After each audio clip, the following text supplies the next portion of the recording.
Verse 15 of of 2 Samuel chapter 16 says this. It says, "Meanwhile, Absalom and all the people, the men of Israel, came to Jerusalem, and Ahithophel was with him." So just by way of review, Absalom, after a number of years of exile, Absalom, the son of David, had killed another son of David, Amnon, for raping Absalom's sister Tamar. And after because David had refused to put Amnon to death, it was a capital crime worthy of death. David, probably wallowing in the guilt of the fact that he had killed Bathsheba's husband Uriah the Hittite, he bucked. It's a baseball term. He refused to do what he should have done, and had Amnon brought to justice. And this whole mess has been created because of that. And I have to say, and I know we're just barely out of the starting blocks here, and I don't want to go on too far of a rabbit trail, but just because that you have some sin in your past doesn't mean that you should not be going to a brother or sister in Christ and in love confronting them for the same thing. The Bible is the Bible, and it's true. Even I before have had things put back in my face, and all I can say is, when I'm speaking to someone about sin, and all I can say is, you're right, I'm guilty, but that the Bible says this doesn't mean that you should not be you should not be following the Word of God here. And so important that we walk in grace. Walking in grace means, among many other things, being willing to live out our Christian life, confronting the people in our life, truth and love, even when we are guilty of the same things in our past, knowing that the blood of Jesus has covered all our sins. And we read last Sunday morning, Acts chapter 20, God's own blood has covered our sins. But walking in grace is understanding we've been forgiven, and understanding we now have a role to love others in such a way that we're willing to confront them of their sin or do what's necessary. David probably struggled so much with his own murder that he refuses to bring his son Amnon's guilt of murder. Rather, I should back up. I think I've misspoken. Amnon raped David's daughter.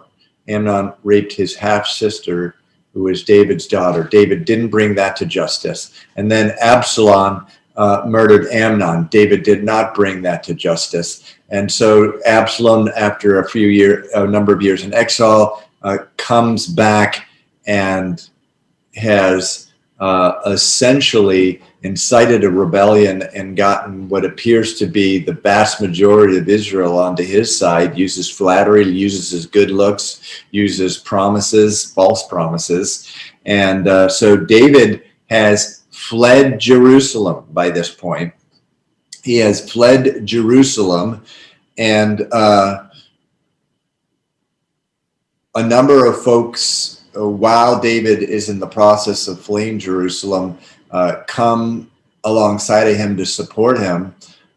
Most of them stay, but a few of them David sends back. One is Hushai, who is David's good friend, for the purpose of, we'll say, frustrating, essentially acting as a spy. David sends him back as a spy to frustrate the plans of Absalom, who has now taken over and has pronounced himself king over Israel. And Hushai is going to do that. He's going to do that by going into Absalom's presence, feigning, meaning faking, loyalty to Absalom when in fact he's going in for the specific purpose of frustrating Absalom's plans. And so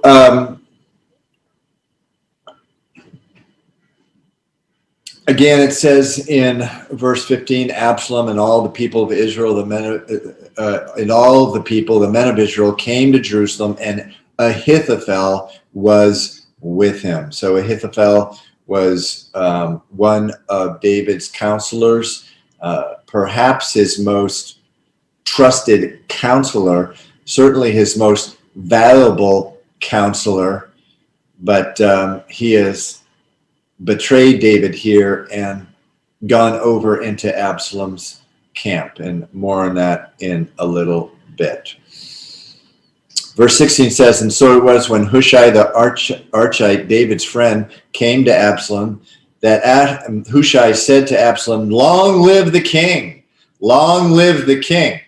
Verse 17, this was very much of a surprise to Absalom because he knew Hushai was his father's friend. So Absalom, verse 17, said to Hushai, is this your loyalty to your friend, meaning your friend David?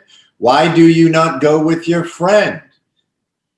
Verse 18, and Hushai said to Absalom, no, but whom the Lord and this people and all the men of Israel choose, his I will be, and with him I will remain. Furthermore, whom should I serve? Should I not serve in the presence of his son? As I have served in your father's presence, so will I be in your presence. And so, just a little aside, there are some who have said that everything Hushai says here, he's being, you could say, he's double speaking. Everything he says, he's saying out of loyalty to David. In other words, in verse 16, he's saying, when he says, long live the king, he's not talking about Absalom, although Absalom thinks that. He's talking about David. And they think that everything that he says from verses 16 to 18, he's really saying about David in his heart, but he's knowing that Absalom's interpreting it otherwise. So we don't know if that's the case, but it's an interesting theory. Verse 20. So Absalom said to Ahithophel, give advice as to what we should do. Give advice as to what? Well, David and at least 600 mighty men and others have fled, and Absalom wants to know, well, what are we supposed to do now? Okay, I'm king now. What am I supposed to do? And what am I supposed to do about my father David? What am I supposed to do generally? He asks Ahithophel advice, verse 21, and Ahithophel said to Absalom, go into your father's concubines, whom he has left to keep the house, and all Israel will hear that you are abhorred by your father. Then the hands of all who are with you will be strong. And so they pitched a tent for Absalom on the top of the house, and Absalom went into his father's concubines in the sight of all Israel. And so Ahithophel's first bit of advice here is to try to show all of Israel, hey, look, lest there's any doubt who's in charge here, I am. And he goes into his father's concubines, his mistresses, that you could call them legal mistresses. It's not something that was affirmed or ever encouraged by the Lord, but something at this time allowed by the Lord until the greater revelation of Jesus Christ. Wasn't allowed in the beginning, and neither was it with the first Adam, and neither was it when the second Adam came in and established a new covenant. But it was a way, Ahithophel wanted Absalom to make it really clear in Israel who was in charge. And so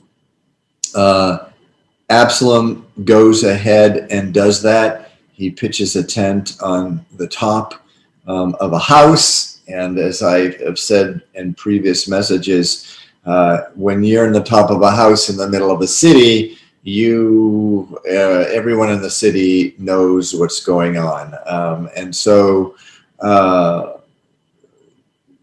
obviously it would have been placed in such a way that taller buildings and this type of thing, of course the buildings wouldn't have been skyscrapers, but whatever they were, 3, 4, 5, 6 stories.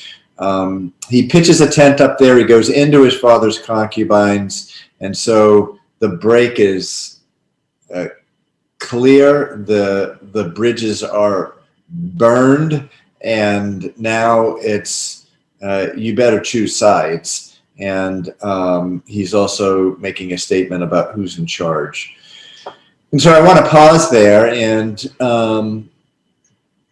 really reflect tonight, particularly in this political season where there's so much bitterness in the land. And if you don't focus on the Lord, you will get really distracted. But many, including many in the church, the American church, are bitter at this time. They're bitter because their guy who they wanted to be president lost. There's others, including those in the church, that are bitter because although their guy won, they're bitter at their opponents because of the behavior of their opponents. And few things in the Bible is it clear are made more clear than this. If you harbor bitterness, eventually it's going to act out, and everyone around you is going to suffer. In other words, if you're bitter that President-elect Biden won, or the people who followed him, and you're bitter at them, your family is going to become the victims. Your friends are going to become the victims. Certainly the Lord will become a victim. The verse, very well known in the book of Hebrews, says, beware, and I've quoted this on a number of occasions in our study, beware lest a root of bitterness rise up from within you and defile many. That's Hebrews chapter 12, verse 15. Now, the reason I quote that is because Ahithophel, most scholars believe, and it's we have every reason to believe that it's true, or very good reason to believe that it's true. His granddaughter was none other than Bathsheba, who David had shamed in the sight of all Israel, and who had murdered his granddaughter's husband, Uriah. And notice here how bitterness plays out. And this is why it's just so important to forgive and to give the Lord your bitterness. He betrays David, and then he winds up in his act of vengeance doing 10 times as worse than David did. He advises Absalom to do 10 times than what David did, because, among other things, every one of those concubines, who, this is more or less a rape, when the king's son comes in public, you know what you have to do if you're one of those concubines. Every one of those concubines had a grandfather, just like Ahithophel had a granddaughter with Bathsheba. And so this Calvary Chapel is the danger of bitterness, that if you allow it to harbor even a root, meaning inside, meaning you know, you may be able to fake it a little while, but you don't fake it till you make it, because eventually you're going to be undone. And so here the bitterness just gets worse, and it results in just something so much worse. You know, the Bible says, beloved, do not avenge yourselves, but rather give place to wrath, for it is written, vengeance is mine, I will repay.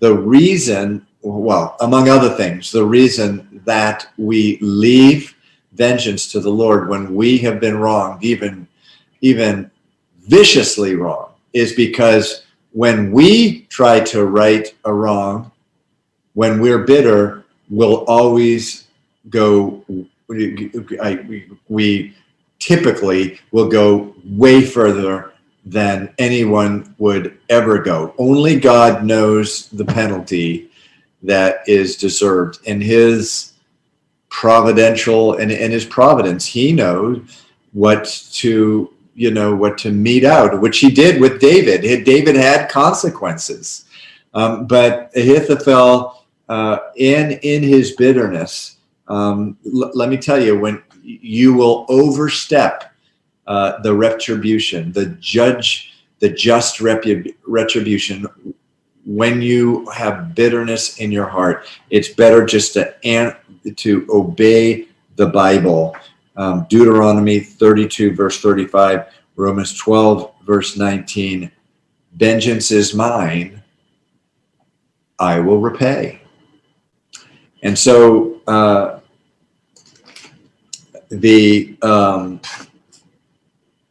ironically, the same thing for Absalom, right? Bitterness, because David had never avenged the rape of his sister. And what does he do? He winds up raping probably at least 10, if not more, concubines. And so again, each of them goes far, far beyond in their retribution. And Calvary Chapel, I just pray that you do not think of yourself as beyond someone who would harbor bitterness and act out of bitterness. That would be a great, great mistake. Go before the Lord every day and really ask him. But it's really clear. Jesus says, love your enemies, Luke 26:27. Do good to those who hate you, bless those who curse you, and pray for those who spitefully use you. In the Lord's Prayer, the much beloved Lord's Prayer, it says in verse 15 of chapter 6 of Matthew, if you do not forgive men their trespasses, neither will your Father forgive your trespasses. And so much in the gospel, the parable of the unforgiving servant who owes his master 10,000 talents, and his master forgives him, and he goes out and doesn't forgive his own servant, to whom was owed 100 denarii, which is 100 working days' wages. And it's a parable really of God in heaven, that unforgiving servant was cast into, cast away and ordered to be tortured. I mean, it was a parable that we have to take to heart, because we have been forgiven so much by Jesus on the cross. He paid for our sins so that we would not have to suffer not 10,000 talents, 10 billion talents, eternity in torment. How can we not forgive those who have wronged us? Does it take grace? Yes, it does. It absolutely does. But here we have in 2 Samuel chapter 15, just a very, very, very clear indication of where your bitterness will take you. So if you're bitter, after this election process, you're bitter at friends that are Christians that didn't vote in a way that you wanted them to vote, or you're bitter at politicians or the news media who you think have lied, this type of thing. I don't have any doubt about the media lying, by the way, but you cannot harbor the bitterness. You have to release it and seek the Lord during this time. And so Absalom commits this grievous crime in the sight of all Israel.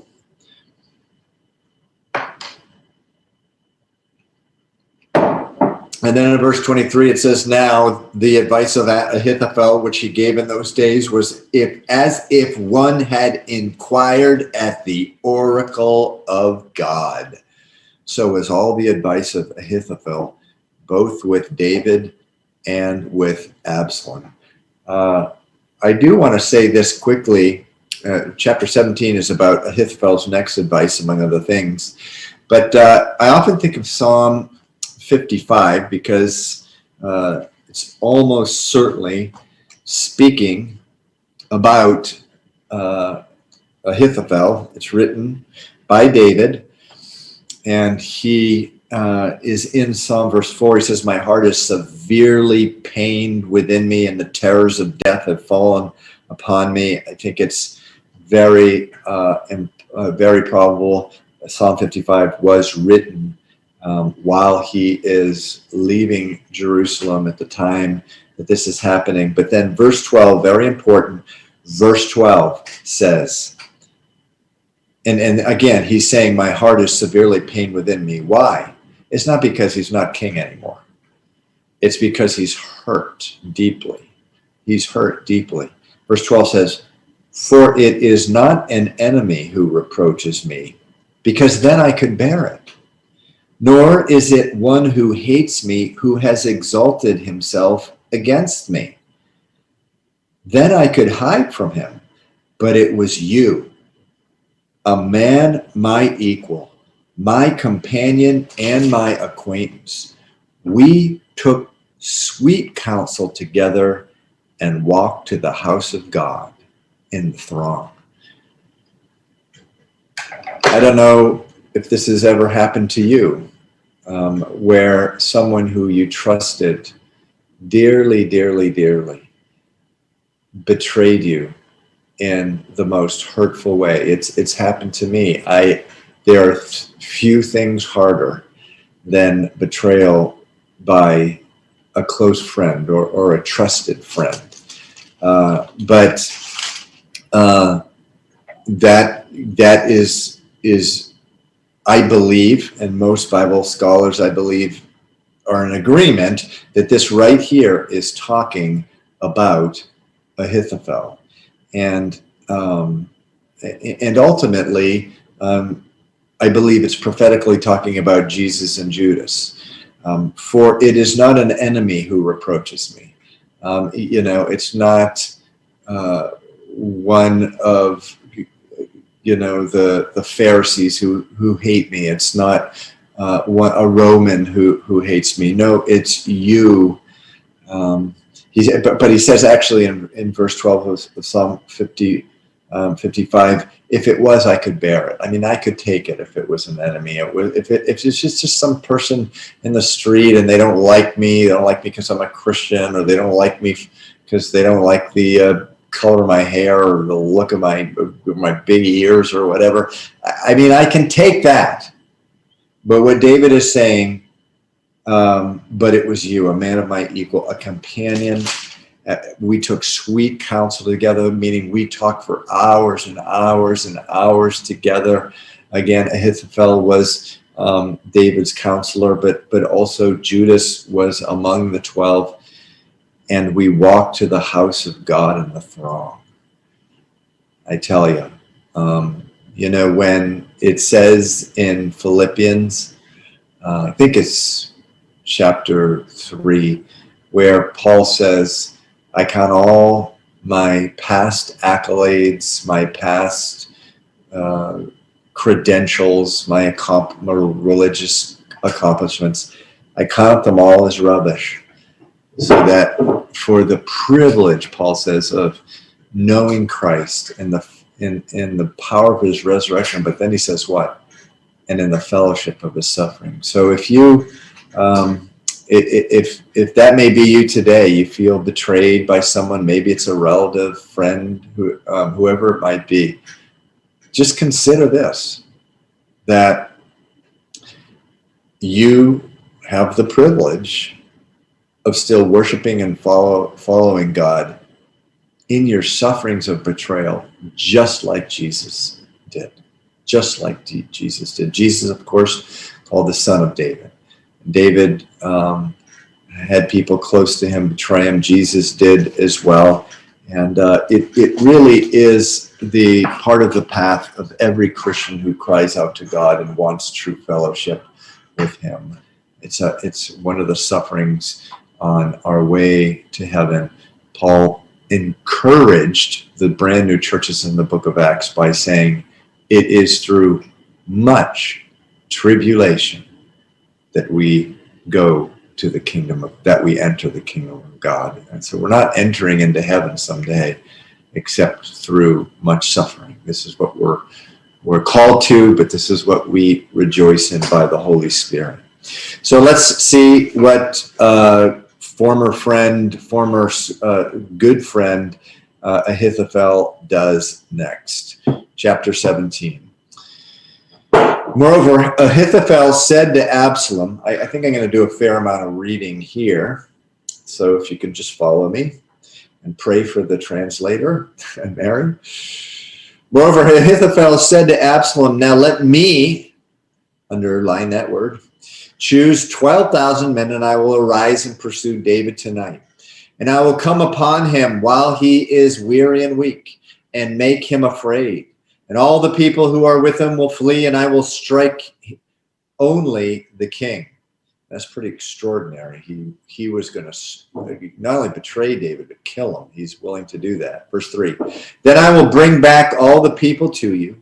When all return except the man whom you seek, all the people will be at peace. And the saying pleased Absalom and all the elders of Israel, meaning they said, oh yeah, this sounds like good advice. Verse 5, then Absalom said, now call Hushai the Archite also, and let us hear what he says too. Now remember, as we said at the outset, Hushai had been sent back by David to be a spy and frustrate the plans of Absalom. So let's see what let's read about what Hushai advises Absalom. Verse 6, and when Hushai came to Absalom, Absalom spoke to him, saying, Ahithophel has spoken in this manner. Shall we do as he says? If not, speak up. So Hushai said to Absalom, the advice that Ahithophel has given is not good at this time. For, said Hushai, you know your father and his men, that they are mighty men, and they are enraged in their minds, like a bear robbed of her cubs in the field. And your father is a man of war and will not camp with the people. In other words, you're not going to find them. And the guys that he hangs out with and your father are, there's a reason David's king, and that's probably because may have been the best warrior in the history of Israel. We've seen his exploits. And so he's striking fear into them. I tell you, if there's a couple things that work with carnal people. Number one is fear. Number two is pride. We're going to see Hushai going after both of them. You need to be a man or woman of God to walk forward in the face of fear. And you have to be a humble man or woman of God to hear the voice of the Lord. So he's like, he's saying, do you forget who your dad is? Now keep in mind, Absalom, I don't think had ever been in a war. much less participated in one. And David, everyone knew about David's exploits. Verse 9, surely now he is hidden in some pit or in some other place, and it will be when some of them are overthrown at first, that whoever hears it will say, there's a slaughter among the people who follow as Absalom. And so they're going to slaughter a bunch of you, and then they're going to give word out to all Israel that and to the rest of your troops that you're losing, and you'll lose. Verse 10, and even he who is valiant, whose heart is like the heart of a lion, will melt completely. For all Israel knows that your father is a mighty man, and those who are with him are valiant men. Therefore I advise that all Israel be fully gathered to you, from Dan to Beersheba, like the sand that is by the sea, for multitude, and that you go to battle in person. So we will come up upon him in some place where he may be found, and we will fall on him as the dew falls on the ground. And of him and all the men who are with them, there shall not be left so much as one. In other words, we're going to kill all of them, not just David. That was Ahithophel's plan. We're going to kill all of them. Moreover, if he has, verse 13, if he has withdrawn into a city, then all Israel shall bring ropes to that city, and we will pull it into the river until there is not one small stone found there. Meaning there's going to be so many people. Ahithophel wants 12,000. No, let's take some time to gather all Israel. There'll be so many that no city that will be able to withstand. Verse 14, now Absalom and all the men of Israel said, the advice of Hushai the Archite is better than the advice of Ahithophel. And then it says this, for the Lord had, in other words, why did Absalom come to that conclusion? Answer, end of verse 14, because the Lord had purposed to defeat the good advice of Ahithophel, to the intent that the Lord might bring disaster on Absalom.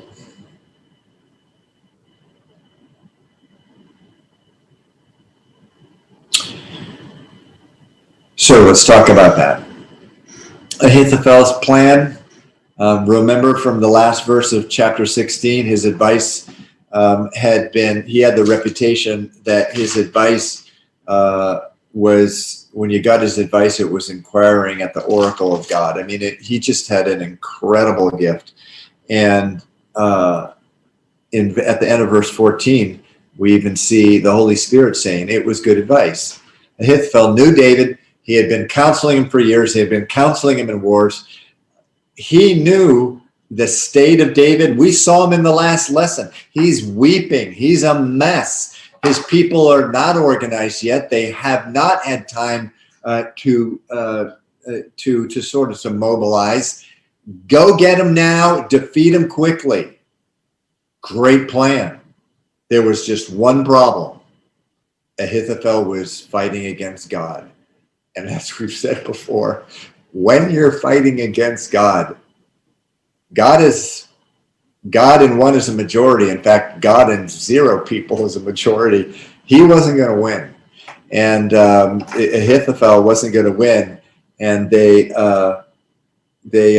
he decided to follow, Absalom decided to follow the advice of Hushai. Now, some people point out that Hushai wisely did a few things, and the first was to appeal, as we've already said, to their fear, and that was part of the reason that Hushai won Absalom over. But notice how he also may have played into his pride. Ahithophel's plan was what? Verse 1 of chapter 17. Now let me choose 12,000 men. So Ahithophel was going to lead the army. But notice at the end of verse 11, Hushai's advice was, no, you go into battle.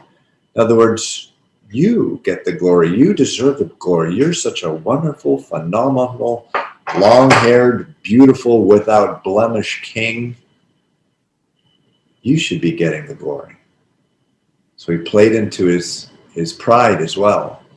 And so supremely we know, though, why Absalom followed Hushai's advice.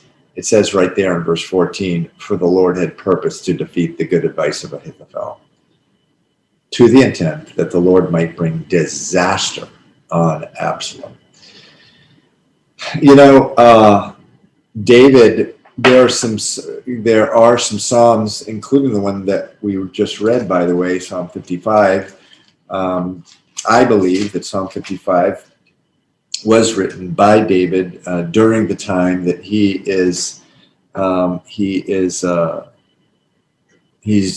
fleeing Absalom. He's in a state of incredible distress. My heart is severely pained within me. The terrors of death have fallen upon me. Verse 5, fearfulness and trembling have come upon me. Horror has overwhelmed me. And then he says, oh, that I had wings like a dove, I would fly away and be at rest. Anyone listening or looking ever felt like that? I'll raise my hand. Anyway, oh, that I had wings like a dove, I would fly away and be at rest. Indeed, I would wander off and remain in the wilderness. And, you know, he's in a time and a place that no doubt he may be asking, how in the world is the Lord going to get me out of this? And there may be doubt. And in fact, if Psalm 55 was written at this time, there was doubt. And he was really questioning. He was adding everything up. His army vastly outnumbered. And really questioning, you know, Lord, you anointed me many years ago by the prophet Samuel to be king. You know, what is going on here?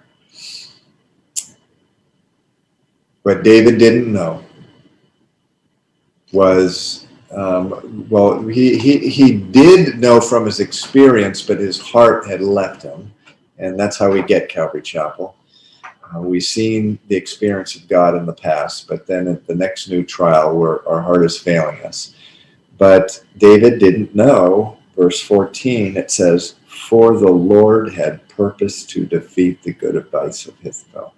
See, the Lord had it all figured out, and was coming to his rescue, even at a time that it looks like the Lord was far, far away and being silent and doing nothing. And just a beautiful example there of Calvary Chapel.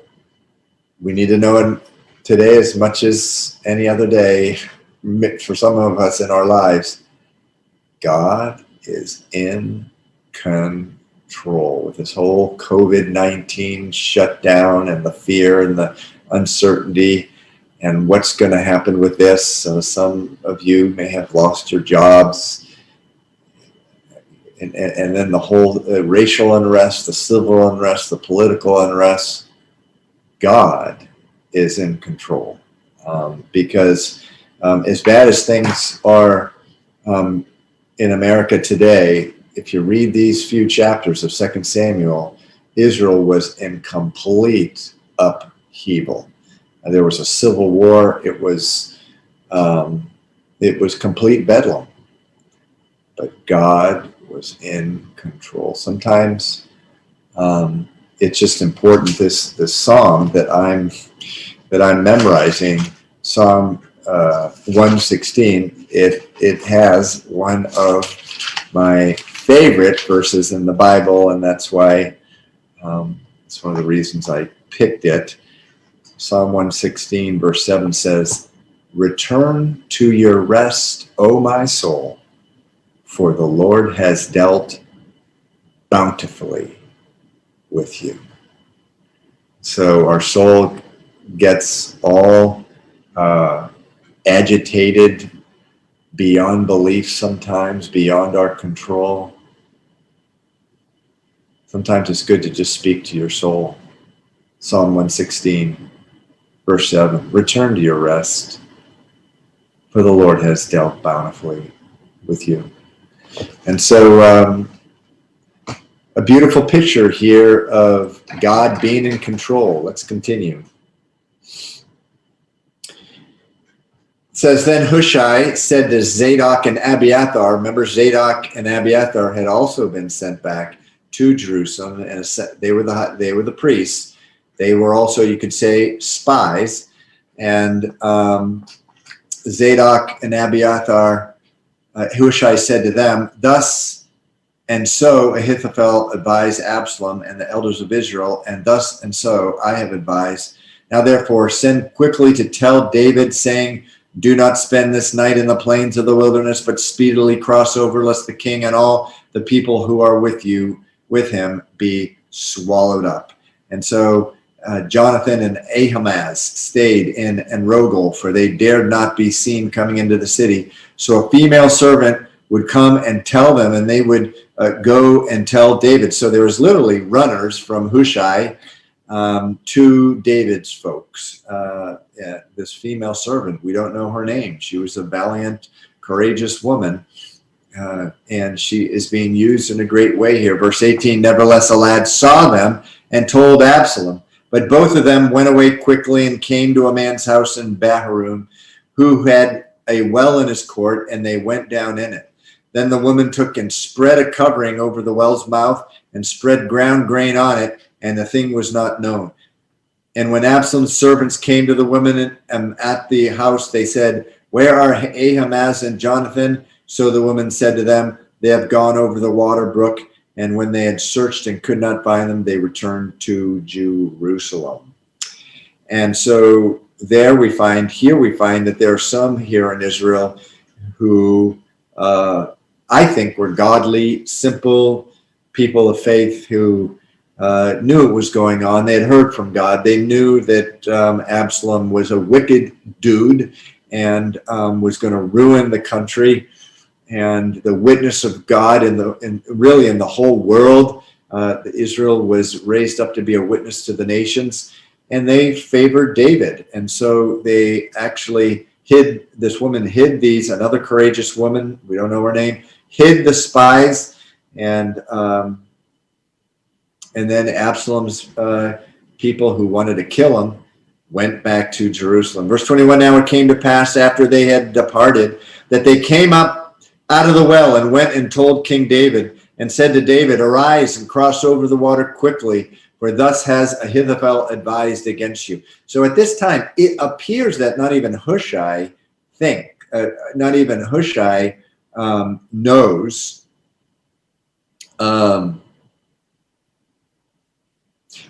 even Hushai knows that Absalom took his advice. If you look back in verse 14, apparently he had left the room, because when Absalom came up with the idea that we're going to follow Hushai's advice, because he wanted to make sure David knew Ahithophel's advice in case Absalom followed the advice. And so Hushai sends a runner who is cooperating with him to tell David, and tells David, look, Ahithophel's advised this. I don't know if they're going to do it or not, but you better go, and you better go fast. And so all the people who were with him arose and crossed over the Jordan. By morning light, not one of them was left who had not gone over the Jordan. Verse 23. Now when Ahithophel saw that his advice was not followed, he saddled a donkey and arose and went home to his house, to his city. Then he put his household in order, and he hanged himself and died, and he was buried in his father's tomb.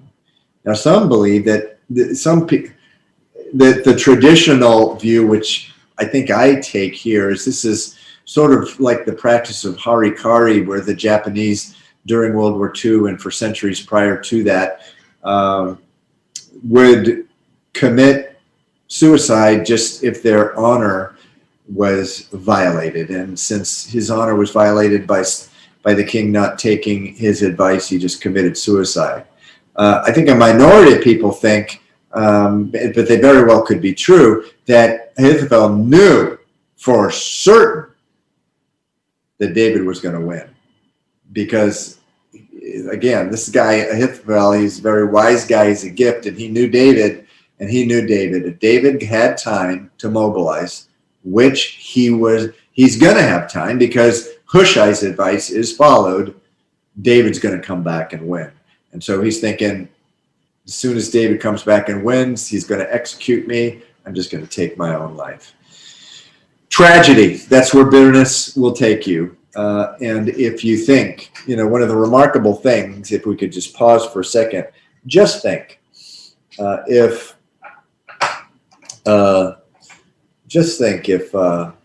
Ahithophel had done the honorable thing and forgiven David for David's offense against him and stuck with him. I mean, you'd have Jews to this day naming their sons Ahithophel. Instead, he completely, for all history, trashes his legacy. He trashes his legacy. And instead of forgiving. Legacy, I believe, is an important thing. It's part of your testimony to the Lord. You don't want to have to be remembered as, that woman, that man who called himself a Christian who just couldn't forgive. You don't want that to be your legacy. Let me tell you what an example of what you want to be your legacy. It's Paul, right before he was executed, 2 Timothy chapter 4, it says this, verse 6, he says in 2 Timothy 4:6, I'm already being poured out as a drink offering, and the time of my departure is at hand. I have fought the good fight. I have finished the race. I have kept the faith. Finally, there is laid up for me the crown of righteousness, which the Lord, the righteous judge, will give to me on that day, and not to me only, but also to all who loved his appearing. So the legacy you want, Calvary Chapel, I certainly want you to have it, is that you fight the good fight until your death. Now, what is the good fight? Among many other things, when you've been grievously betrayed, you leave the vengeance to the Lord. You forgive, and you even love back. That's the legacy that we want in Christ. Such a tragic end to Ahithophel's life. Verse 24, then David went to Mahanaim. Sorry, excuse me for 1 second. Then David went to Mahanaim, and Absalom crossed over the Jordan, he and all the men of Israel with him. And Absalom made Amasa captain of the army instead of Joab. This Amasa was the son of a man whose name was Jethro, an Israelite, who had gone into Abigail, the daughter of Nahash, the sister of Zeruiah, Joab's mother, meaning Amasa was David's nephew. Again, hurt, just the bitter hurt of even family betraying him. Of course, his son had betrayed him, but here you have his family becoming the general of the opposing army. So Israel and Absalom encamped in the land of Gilead. Now it happened when David had come to Mahanaim that Shobi, the son of Nahash, from Rabbah of the people of Ammon, Maker, the son of Amiel, from Lodabar, and Barzillai, the Gileadite, from Rogelim, brought beds and basins, earthen vessels and wheat, barley and flour, parched grain and beans and lentils and parched seeds, honey and curds, sheep and cheese of the herd for David and the people who were with him to eat. And for they said, the people are hungry and weary and thirsty in the wilderness. So God has his ways of coming to your support, even in the most distressing time. And sometimes they're the most unlikely people. There's actually, it says in verse 27, Ammonites. I mean, these people traditionally had been the arch enemies of Israel, but Ammonites are coming to David's aid. And so then you have this man Barzillai, and an older, very old man, also coming as well. And coming to his aid, the Lord has his ways. He has ways of supporting you in your times of stress that you can never even dream of. And that's indeed what happens here. Let's continue in chapter 18. And David numbered the people who were with him. And so by now he's gathered, he's bought enough time that all of a sudden he's not having a pity party anymore. Not that, I take that back. He wasn't having a pity party, but he was broken, he was contrite, and he was weeping, not ready for battle. I believe, based upon what we've read, it was righteous brokenness and weeping. It was the weeping of a godly man. It was not pity. So that would be an inaccurate description of it. But he was in no place really to be fighting. But here, the Spirit of the Lord comes upon him, and he says, "Okay, let's do this thing. Let's defeat this army, and we'll go back to Jerusalem, and I will become king again." And David numbered the people who were with him and set captains of thousands and captains of hundreds over them. So he springs into action here, a beautiful scene. Then David sent out 1/3 of the people under the hand of Joab, 1/3 of the people at the hand of Abishai, and the son of Zeruiah, Joab's brother, and 1/3 under the hand of Ittai the Gittite. And that's pretty interesting to me that he actually sends 1/3 of his army under this man who in 2 Samuel chapter 15 had just come to Jerusalem the day before from some foreign country. He's not an Israelite. He's from the land of the Gittites. And David says, "What are you following with me for? Return and remain. For you're a foreigner, right? Just go back to Absalom. Go back to Jerusalem." And then he says in verse 20 of 2 Samuel 15, "You only came yesterday. What are you following me for?" Remember what Ittai said? Glorious words, verse 21.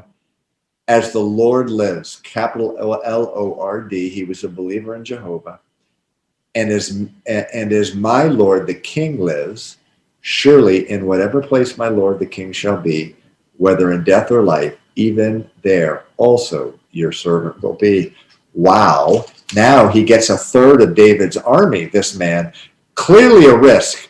But I just really, just as an aside here, if you've been called to leadership, you better believe and better understand that leadership involves taking risks.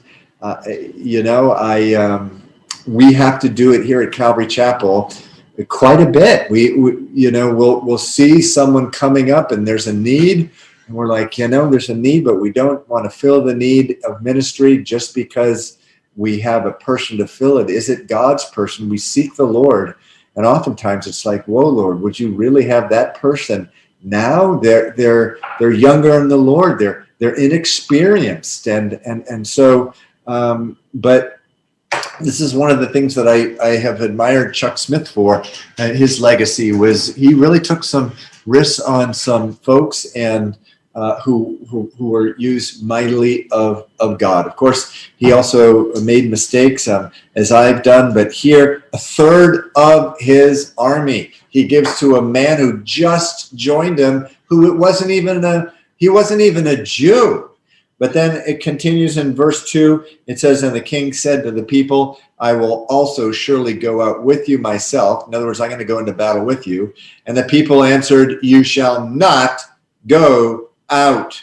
For if we flee away, they will not care about us. Nor if half of us die, will they care about us. But you are worth 10,000 of us now, for you are now more help to us in the city."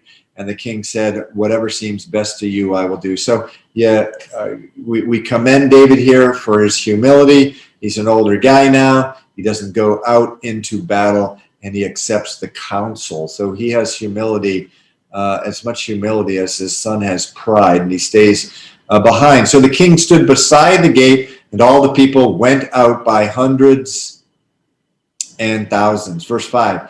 Now the king had commanded Joab, Abishai, and Ittai, saying, deal gently for my sake with the young man Absalom. Ugh, David.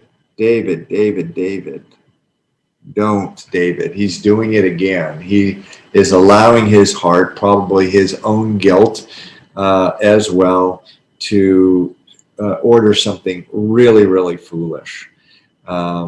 He wants to protect his son from the consequences of his clear rebellion, from the consequences of his sin. Fathers, mothers, don't do that with your children. Fathers, mothers, don't do that with your children. You know, your children may come of an age in their teenage years. If they are absolutely refusing to abide by the rules of the house, they got to go.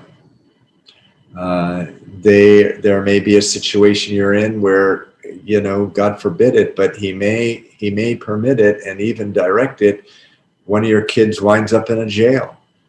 And after the 5th time, are you going to bail them out?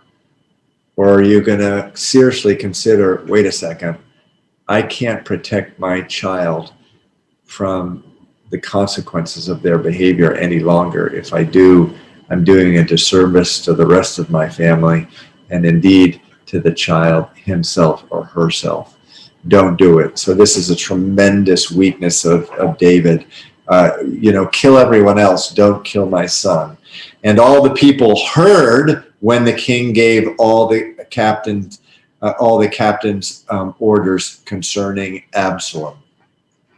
So the people went out into the field of battle against Israel, and the battle was in the woods of Ephraim.